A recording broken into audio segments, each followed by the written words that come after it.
नमस्कार दोस्तों, आप सुन रहे हैं on and drive audio podcast. और आज के हमारे पॉडकास्ट में जीवन धुन।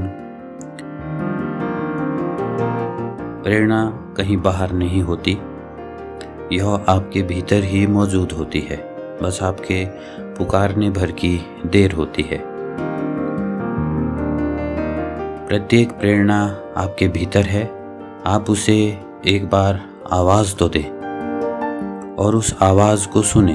फिर देखें, संसार की सभी प्रेरणाएं आपको कम लगेगी स्वयं की प्रेरणा के सामने। ऐसा कौन सा व्यक्ति है जो जीवन में निराश होना चाहता होगा? शायद कोई भी नहीं। निराशा, उदासी, मायूसी या हार किसी को रास नहीं आती, फिर भी ये जीवन में हमें अवश्य मिलती हैं। इनके बिना जीवन कहाँ चलता है? ऐसा कोई ना होगा जो कभी पराजय की गली से ना गुजरा हो। हार जीत हर किसी के जीवन में घटित होने वाली घटनाएं हैं। ये अलग बात है कि इन्हें स्वीकारने और धारण करने की क्षमता, मन स्थिति सबकी अलग अलग है। कोई पराजय को नया अवसर समझता है तो कोई जीवन का अंत।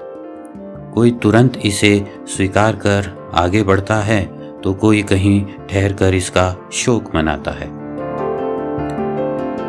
जब हम उदास होते हैं तब हमें किसी के सहारे की आवश्यकता पड़ती है, पर यह सदैव संभव नहीं है, क्योंकि कभी भी ऐसा कोई मिल जाता है जो हमारी मन स्थिति को समझकर हमारी उदासी बांट लेता है, और कभी कोई ऐसा भी नहीं मिलता। तब हम गीत कविताओं का सहारा लेते हैं और अक्सर वो हमें संबल भी देते हैं। हम जब भी हताश होते हैं तो वह खोजने लगते हैं जो हमें परिस्थितियों से लड़ने में प्रेरणा दे। हम यहाँ वहाँ से प्रेरणाएं लेते हैं। हम अक्सर निकल पड़ते हैं किसी एक ऐसे शख्स की तलाश में जो हमें ऊर्जा का संचार कर दे। ऐसी स्थिति में हमें जो मिलता है, जैसा मिलता है, उसकी प्रेरणा को हम पकड़कर चल देते हैं। ऐसी स्थिति में आप किसी से भी प्रेरित हो सकते हैं, ये आप पर निर्भर करता है। पर आप खुद से ही प्रेरित हों, ये केवल आप पर ही निर्भर है।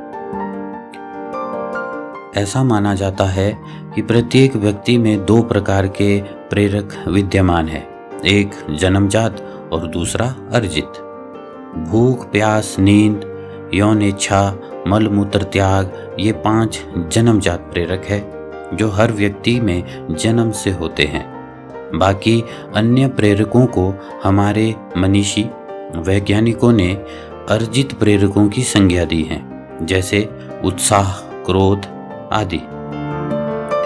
इन्हें व्यक्ति समाज से अर्जित करता है।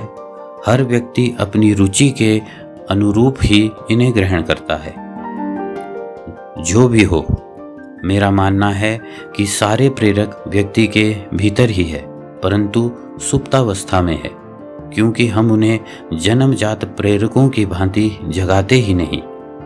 हम दूसरों से प्रेरित होने के लिए इतने उतावले होते हैं कि अपनी स्वयं की प्रेरणा को नज़रअंदाज करते रहते हैं।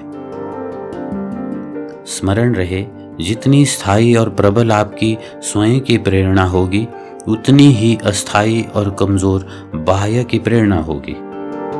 आप सबसे सलाह मशवरा लें और फिर निसंकोच दूसरे से प्रेरित भी हो, परंतु अपनी स्वयं की प्रेरणा की उपेक्षा करके नहीं। आपकी प्रेरणा आपको तब तक प्रेरित करती रहेगी जब तक आप अपना लक्ष्य नहीं पा लेते, क्योंकि वो सदैव आपके साथ रहेगी।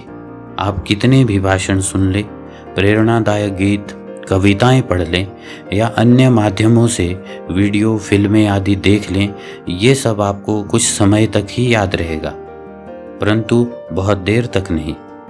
आपको स्वयं को प्रेरित करने के लिए खुद की प्रेरणा से ही मिलना होगा।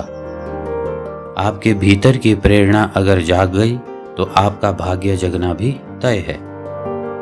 तो अपने कानों पर हाथ रखकर भीतर की आवाज़ सुन लें और कहीं और प्रेरणा खोजने से बेहतर अपने अंतस की प्रेरणा को आत्मसात करें। धन्यवाद। इस पॉडकास्ट में इतना ही। फिर मिलेंगे अगले किसी नए विषय के साथ। तब तक आप अपना ख्याल रखिए। धन्यवाद।